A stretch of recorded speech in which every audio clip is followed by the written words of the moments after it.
ஆண்டவராகிய இயேசு கிறிஸ்துவின் வெளியேறப்பட்ட நாமத்தில் இந்த சினர்ஜி நேரம் என்ற சினர்ஜி இந்தியா மிஷன்ஸ் என்ற ஊழியத்தின் சார்பில் உங்கள் ஒவ்வொருவரையும் இயேசு கிறிஸ்துவின் நாமத்தை நாங்கள் வாழ்த்துகிறோம். இந்த சினர்ஜி இந்தியா மிஷன்ஸ் என்ற ஒரு ஊழியத்தை, இந்த இயக்கத்தை ஆண்டவராகிய இயேசு கிறிஸ்துவானவர் கொடுத்த ஒரு மாபெரும் ஒரு தரிசனம். இந்த தரிசனத்தோடு ஆண்டவராகிய இயேசு கிறிஸ்துவை அறிந்து கொள்ளும்படிக்கு இந்தியா முழுவதும் மிஷனரிகளுக்காக, மிஷனரி பணிக்காக, மிஷனரி தளங்களை இயப்பதற்காக என் ஆண்டவராகிய இயேசு கொடுத்த ஒரு நல்ல அற்புதமான ஒரு ஊழியம். இந்த ஊழியத்தை நீங்கள் ஜெபத்தின் மூலமாக, உங்களை அன்பான காணிக்கை மூலமாக நீங்கள் தாங்க வேண்டுமாய் இயேசு கிறிஸ்துவின் நாமத்தை நாங்கள் கேட்கிறோம். இன்றைக்கு நம்முடைய இந்திய தேசத்தில் இருக்கிறதான பாப்புலேஷன் நீங்கள் பார்த்தீங்கன்னா 9 கோடிக்கு மேலான 900 மில்லியன்ஸ்.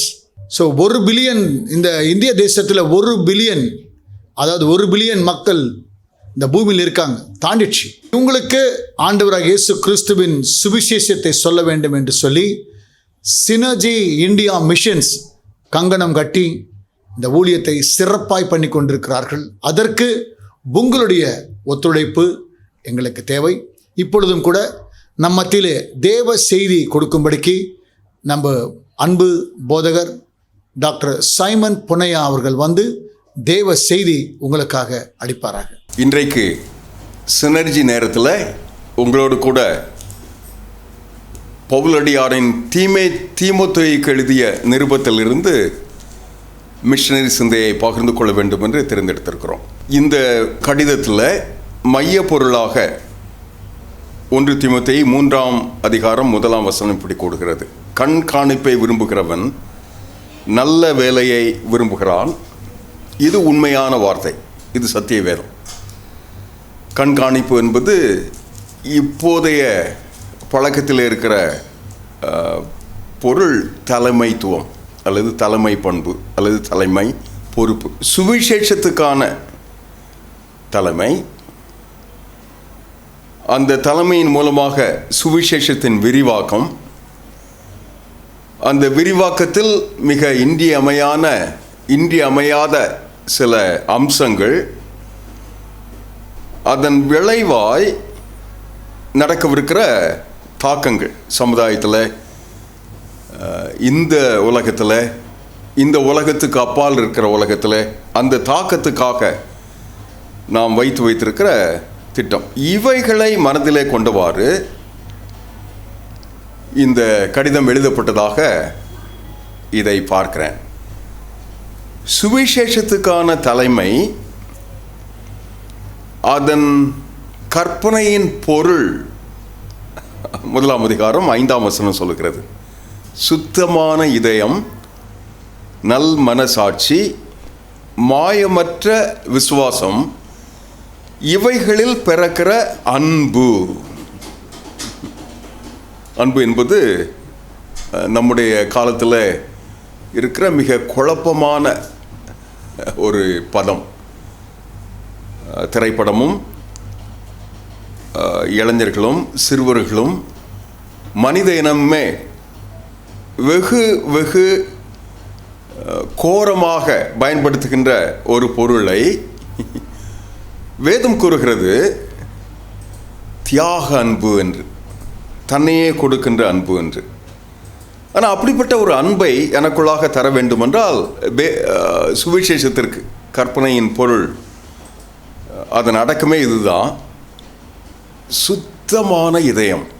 ஆண்டு இறுதிக்காக, புது ஆண்டின் துவக்கத்துக்காக உலகெங்கும் இருக்கிற விசுவாச இனம் காத்திருக்கிறது. அப்படிப்பட்ட இதயத்தில்தான் நல் மனசாட்சி தோன்றுகிறது. இளைஞனாக இருக்கும்போது இந்த ஆண்டவருக்கு என்னை ஒப்பு கொடுத்த மாத்திரத்தில் என்னை நடத்திய ஆண்டோடைய பிள்ளை என்னை தனியாக அழைத்து ஊக்குவிக்கும் போது இப்படி சொன்னார்: இதயத்திலே ஒரு முக்கோண படிவத்தில் ஒரு பெண்டகம் அமைந்திருக்கிறது. நீ ஆண்டுடைய சித்தம், ஆண்டுடைய பிள்ளை ஆயிட்டல்ல, ஆண்டுடைய சித்தம், ஆண்டுடைய திட்டம், ஆண்டவர் என்று வைத்திருக்கிற அவருடைய விதம், இவைகளை அறிந்து செய்யும்போது அது உனக்குள்ளாக நன்றாக இயங்கி கொண்டிருக்கிறது. அதற்கு பிறண்டு அதற்கு மாறாக எதாவது செய்வாய் என்றால் அந்த முக்கோண படிவம் திரும்பிக் கொள்கிறது, வலி தருகிறது, நல் மனசாட்சியை உறுத்துகிறது, சுத்தமான இதயத்தில் ஒரு கலக்கம் வருகிறது, ஒரு விசுவாசத்தில் மாயையை தோற்றுவிக்கிறது. அப்படி ஒரு டிஸ்டர்பன்ஸ் எனக்குள்ளாக உருவாகாத பட்சத்தில், ஒரு அதிர்ச்சி உருவாவதை வெளியில் மறைக்குமாறு போல ஆகிறேன். எவ்வளோ உண்மை இல்லை. 45 ஆண்டுகளுக்கு மேலாய் இந்த சம்பாஷணைக்கு பிறகு நான் நினைத்து பார்க்கிறேன், எத்தனை உண்மை. 1 அதிகாரம் 11 வசனம் சொல்லுகிறது, நித்தியானந்த தேவனுடைய மகிமையான சுவிசேஷத்தின்படி. எத்தனை அடைமொழி இந்த சுவிசேஷத்திற்கு! நித்திய ஆனந்த கடவுளுடைய மகிமையான சுவிசேஷம். அது முன்னே தூஷிக்கிறவனாக இருந்தேன், துன்பப்படுத்துகிறவனாக இருந்தேன், அறியாமல் இது செய்தேன். இப்போ எல்லா தாழ்மையோடும் நொறுங்குதலோடும் விசுவாசத்தோடும் அதில் வந்த அன்போடும் பரிபூர்ணமாக பெருகிற்று. இந்த வசனத்தை இன்றைக்கு எந்த மூலையில் என்ன விதத்தில் இருந்ததை கேட்பீர்களோ எனக்கு பிரியமான சகோதரனே சகோதரியே, வசனம் சொல்கிறது, பாவிகளை ரட்சிக்க கிறிஸ்து இயேசு வந்தார் என்கிற வார்த்தை உண்மையானது. எல்லா அங்கீகரிப்புக்கும், யாரும் அதை அங்கீகரிப்பதற்கு பாத்திரமானது. அது யாருக்கோ எவருக்கோ எப்படியோ வாழ்கின்றவர்களுக்கு என்று நான் சொல்லவில்லை. நான் பாவிகளில் பிரதான பாவி, எனக்கு அருளப்பட்டது என்பதை நான் ஒத்துக்கொள்கிறேன்.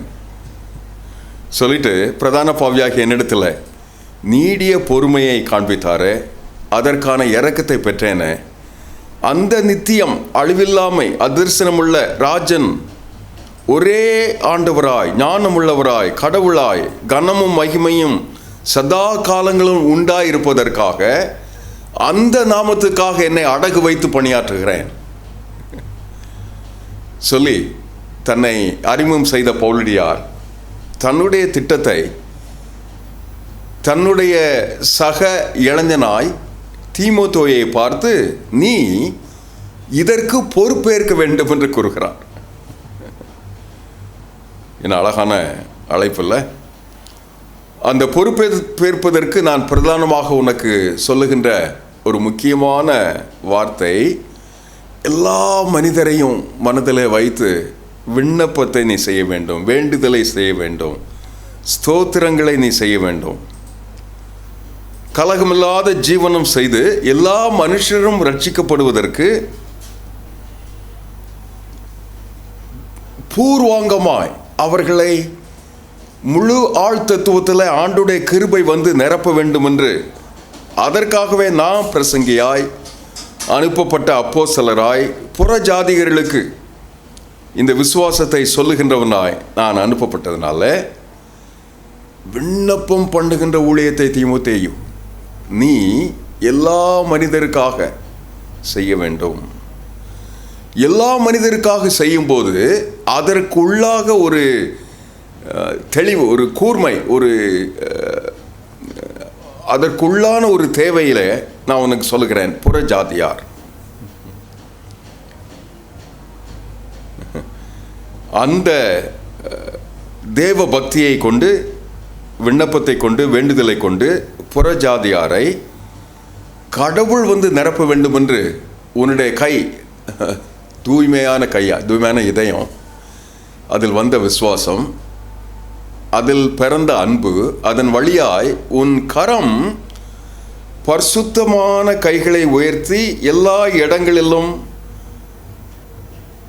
ஜபம் பண்ண வேண்டும் என்று விரும்புகிறேன். என அழகான விதங்களில் ஆண்டவர் அவருடைய திட்டத்தை இந்த பூமிக்கு அனுப்புகிறார். இந்த விசுவாசத்தில் நிலை கொண்டிருக்கும் போது நீ செய்ய வேண்டிய முக்கியமான ஒரு வேலை, தலைமை பொறுப்பை ஏற்க வேண்டும். சினர்ஜி இந்தியா மிஷன் என்கிற ஒரு மிஷனரி இயக்கத்தில் இந்தியாவில் 2000 ஆண்டுகளாக தேவாவியானவர் தம்முடைய வல்லமையின்படி சபைகள் மூலமாய், இயக்கங்கள் மூலமாய், சங்கங்கள் மூலமாய் தனி மனிதர்கள், குடும்பங்கள், அமைப்புகள் மூலமாய் செய்து நிறைவேற்றுகின்ற மகத்தான திட்டத்தில் மிகப்பெரிய தேவை ஒன்று இருக்கிறது. தன்னார்வமாய் இந்த சுவிசேஷத்திற்கு தலைமை ஏற்று நிறைவேற்றுகின்ற விசுவாசிகள் தேவை. அது நோக்கு கொண்ட தலைமையாக இருக்க வேண்டும். அப்போஸ்தலர் தீமோத்தேயுவை உருவாக்கின்ற விதத்தை பாருங்க. சத்தியம், சுவிசேஷம், சாட்சியான வாழ்க்கை, இது ஒரு தொடரோட்டம். அந்த தொடர் ஓட்டத்தில் நீ எனக்கு அடுத்து தொடர் கோலை பிடித்து ஓடப்போகிறாய். யாரும் நீ இளைஞன் என்று அல்ல தட்டி விடக்கூடாது. வசீகர இந்த இளமை கொண்டு பக்குவமாய் பிரத்யேகப்படுத்தப்பட்ட கடவுளின் பிள்ளையாய் ஒரு பிரமாண்டமான ஒரு அழைப்பு, அந்த அழைப்பு நீ இதை தெரிந்து கொள்ள வேண்டும் என்று சொல்லி அதன் முதல் நிலை உனக்கு போராட்டம் இருக்கும். உண்மைதான். சுவிசேஷத்துக்காக, மிஷனரி பணிக்காக சபையாய், சங்கங்களாய் இணைந்து நின்று இன்னும் இயேசுவை அறிந்திராத மனிதர்களுக்கு இயேசுவை சொல்வதற்காக நீ தலைமை பொறுப்பை ஏற்கும்போது பவுலடியார் தீமோத்தேயுக்கு சொன்னது நல்ல போராட்டம். அந்த போராட்டத்தில் ஜீவனுக்குரிய ஒரு ஆவிக்குரிய வீடு ஒன்று கட்டப்படும் என்று வேதவசனம் கூறுகிறது. 3ஆம் அதிகாரம் 14-15 வசனத்தில் அந்த சம்பவம். வரத்தை பற்றி நீ அசதியாக இராதே, அது 3ஆம் நிலை. பாரபட்சம் இல்லாதபடி எல்லா மனிதரிடத்திலும் இந்த சுவிசேஷம் சென்று சேர வேண்டும் என்பதில் ஆழ்ந்த ஒப்பு கொடுத்தலோடு நீ இருந்து உன்னிடத்தில் ஒப்புவிக்கப்பட்டதை அவர் வரும் அந்த நாள் வரைக்கும் காத்துக்கொள்வதற்கு உனக்குள்ளாக ஒரு நோக்கு கொண்ட தலைமையை மையமாக கொண்டிரு சொல்லிவிட்டு ஆண்டோட வசனம் சொல்லுகிறது, நீ உன் பாட்டியாகிய உன் அம்மா வழியாக வந்த விசுவாசம் இருக்குத, அதை அடிப்படையாக கொண்டு கடவுளின் திட்டத்தை இந்த பூமியில் ஒரு லக்கு கொண்டு அதை எந்த விதத்தில் செய்தாலும் சரி, நான் இதுவரைக்கும் பேசி கொண்டிருக்கிற இந்த ஆவிக்குரிய பண்புகளில் லக்கு உண்டு. என்ன சூழலில் நீ வாழ்ந்தாலும் சரி, அவரவருக்கு தெரிந்திருக்கிற விதங்களை கொண்டு ஒரு சின்ன பட்ஜெட், பொறுப்பு இணைந்த ஒரு கடமையை செய்து நிறைவேற்றுவதற்கு முதல் உரிமை ஈவு பெற்றவர்களை இணைத்து பணியாற்றுவதற்கு நீ முன்னுக்கு வருவது. அந்த தலைமையை நீ ஒரு பயிற்றுவிக்கும் தலைமையாக வைத்துக் கொள்வது.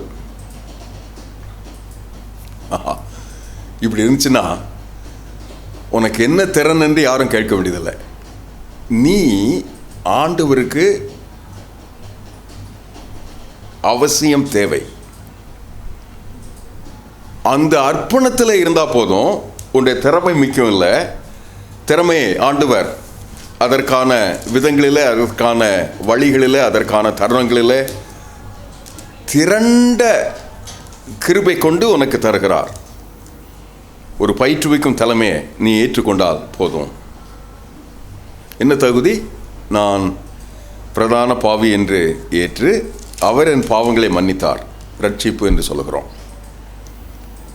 இந்த ரட்சிப்பு வந்த மாத்திரத்தில் எனக்குள்ளாக ஒரு வேகம், ஒரு விறுவிறுப்பு, அதை அழைப்பு என்று சொல்லுகிறோம். ஆண்டவர் என்னை இதற்காக அழைத்திருக்கிறார்.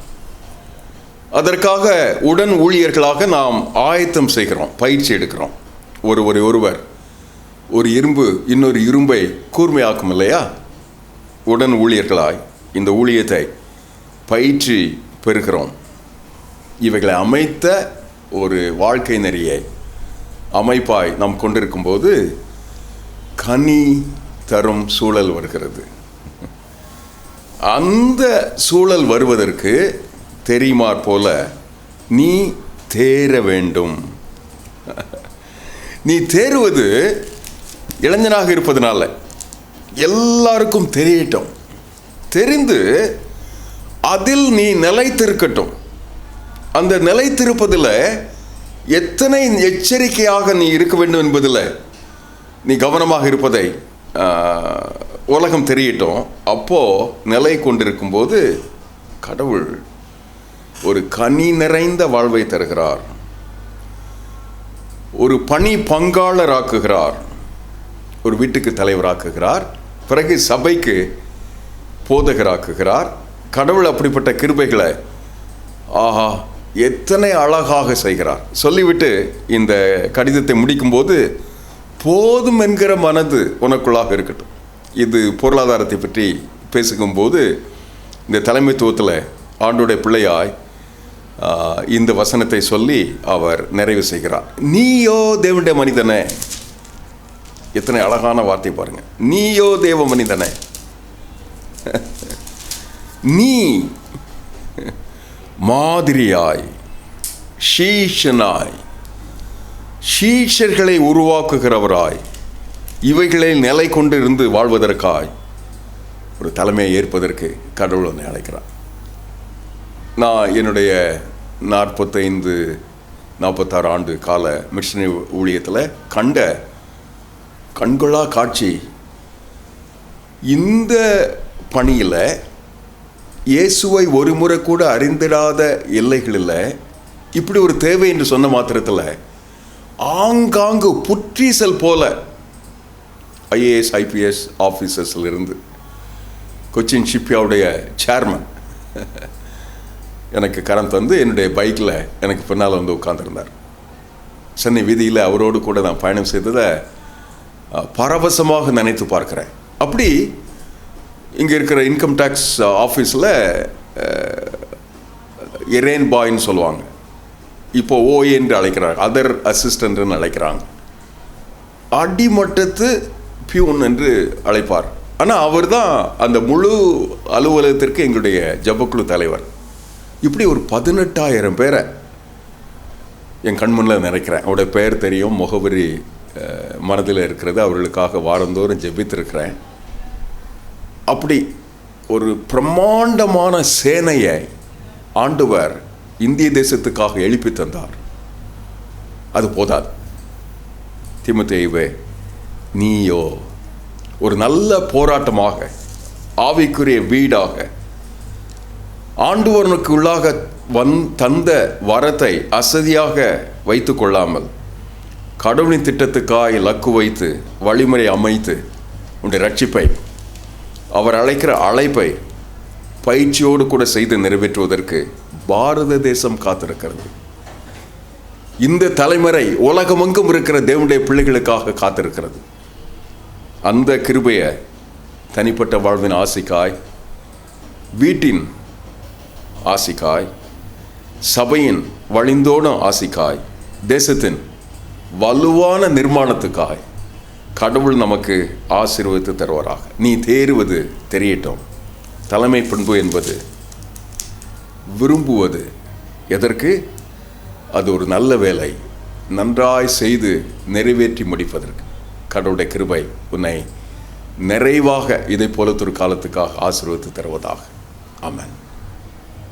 பரம தகப்பனே, ஆண்டின் இறுதி நாட்கள், புது ஆண்டின் துவக்கம் என்று பரவசமான சபைகளின் கொண்டாட்டங்கள் இல்லை. இந்த சுத்தாங்க சுவிசேஷத்திற்கு தலைமை ஏற்பதற்காக ஒரு ஏக்கம் இருப்பதை பார்க்கிறோம். அதற்கு தாளந்துகள், திறமைகள், வரங்கள், வாய்ப்புகள் எங்கள் எல்லைகளில், எங்களுடைய வீதிகளில், எங்களுடைய வீடுகளில், எங்களுடைய சபைகளில் எத்தனையாய் கிடக்கிறதப்பா. எடுத்து பயனாக்குவதற்கு அருள் தாரும். அந்த கிருபையை இந்த புது ஆண்டின் நிலை கொண்டிருக்கும் பிரம்மாண்டமான உம்முடைய திட்டமாய் உம்முடைய கரத்திலிருந்து ஏற்பதற்கு எனக்கு கீழ்ப்படிதல் தாரும். தாங்கி நடத்தும். இயேசுவின் நாமத்தில் தாழ்மையாய் ஜெபிக்கிறோம் நல்ல பிதாவே. ஆமென். எனக்கு அருமையான தேவனுடைய ஜனமே, நம்ம டாக்டர் ரெவரண்ட் சைமன் புன்னையா அவர்கள் கொடுத்ததான சூசிங் லீடர்ஷிப் இஸ் குட் என்ற ஒரு தலைப்பில் ஒரு அற்புதமான செய்தி கொடுத்திருக்கார். அதாவது கண்காணிப்பு என்பது, தலைமை பொறுப்பேற்பது எவ்வளவு அவசியமோ, இந்த சுவிசேஷத்தை விரிவாக்குவதற்காகவே சில அம்சங்களை குறித்து ஐயா நம்மோடு கூட பேசியிருக்கார். நிச்சயமாகவே ஒவ்வொரு ஊழியத்திலும் தலைமையத்துவம் ரொம்ப முக்கியம். அதற்காக அதன் மூலமாக சுவிசேஷத்தின் மூலமாக சமுதாயத்தில் ஒரு சீரமைப்பு தேவன் கொடுக்க வேண்டும் என்று சொல்லி, மறுமையிலும் இம்மையிலும் தேவனுடைய ஆசீர்வாதங்களை நாம் பெற்றுக்கொள்ள முடியும் என்று சொல்லி, அந்த தலைமையத்தின் மூலமாக அப்போஸ்தலனாகிய பவுலடிகள் திமோத்திக்கு எழுதின அந்த நிருபத்தை குறித்து இன்றைக்கு அழகான ஒரு செய்தி நீங்கள் கேட்டிருக்கிறீங்க. இது உங்களுக்கு ஆசீர்வாதமாக இருக்கும் என்று சொல்லி நாங்கள் விசுவாசிக்கிறோம். மீண்டுமாக இந்த ஊழியத்தை நீங்கள் தாங்குங்க. அன்பு ஐயாவுடைய ஜெபத்தின் மூலமாக நீங்கள் அநேக அற்புதங்களை நீங்கள் பெற்றுக்கொண்டிருப்பீங்க நம்புகிறோம். உங்களுக்கு ஜெப தேவைகள் எதுவாக இருந்தாலும் இந்த திரையிலே காணப்படுகிறதான அந்த கைபேசி நம்பரை நீங்கள் தொடர்பு கொள்ளுங்கள். ஒருவேளை இந்த ஊழியத்துக்கு ஏதாவது நீங்கள் தாங்க வேண்டும் என்று சொன்னார், அதற்கேற்ற காரியங்களை குறித்து இந்த தொலைபேசி மூலமாக நீங்கள் தொடர்பு கொண்டீங்களானால் உங்களுக்கு உதவி செய்வார்கள். கர்த்தர் உங்களை ஆசீர்வதிப்பார்.